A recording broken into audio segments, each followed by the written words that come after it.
पति को हराना मुश्किल ही नहीं, नामुमकिन है। एक मज़ेदार कहानी। एक आदमी ऑफिस से घर आया तो उससे पत्नी ने कहा, आज मेरे सिर में दर्द है, मैं खाना नहीं बनाऊंगी, आज हम बाहर खाना खाने जाएंगे।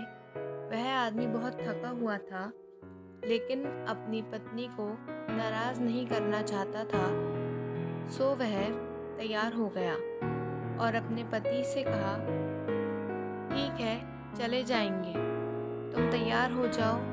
तुरंत ही पत्नी ने फरमान जारी कर दिया कि आज हम किसी बड़े होटल में खाना खाएंगे। पति ने पत्नी को समझाते हुए कहा, यह महीने का आखिरी हफ्ता चल रहा है, इसीलिए मेरी जेब टाइट है, इसलिए आज शाम छोटे होटल में ही खाना खाएंगे, बड़े होटल में किसी और दिन चलेंगे। लेकिन पत्नी ने जिद की कि वह किसी 5 स्टार होटल में खाना खाना चाहती है। पति का दिल तो नहीं कर रहा था, लेकिन वह कई दिनों से टाल मटोल कर रहा था, लेकिन अपनी पत्नी की खुशी के लिए तैयार हो गया। रास्ते में पति को एक युक्ति सूझी।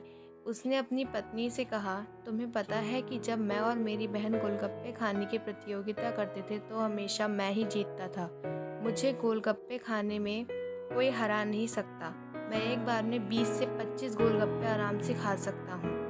इस पर पत्नी ने कहा, ये क्या बात हुई, मैं तो तुमसे ज़्यादा गोलगप्पे खा सकती हूँ और इस प्रतियोगिता में तुम्हें भी हरा सकती हूँ, क्योंकि गोलगप्पे खाने में लड़कियों का हाथ कोई नहीं पकड़ सकता। पति ने कहा, ऐसा नहीं हो सकता, मुझे गोलगप्पे खाने के मुकाबले में कोई हरा नहीं सकता। इस पर पत्नी ने फौरन कहा, चलो आज मुकाबला हो ही जाए और आज तो मैं आपको पक्का हरा दूंगी। थोड़ी देर बाद पति पत्नी गोलगप्पे के ठेले पर जाते हैं।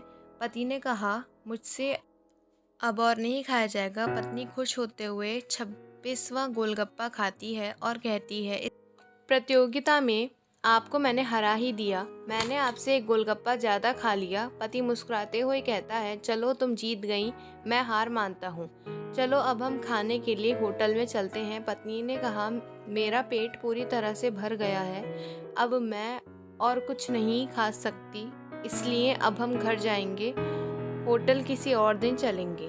पति मन ही मन मुस्कुराते हुए कार की ओर चल देता है। पत्नी सोच रही होती है उसे प्रतियोगिता जीत ली है, जबकि वास्तव में जीत पति की हुई थी, क्योंकि वह अपनी योजना में सफल हो गया था और एक 5 स्टार होटल का खर्च उठाने से बच गया।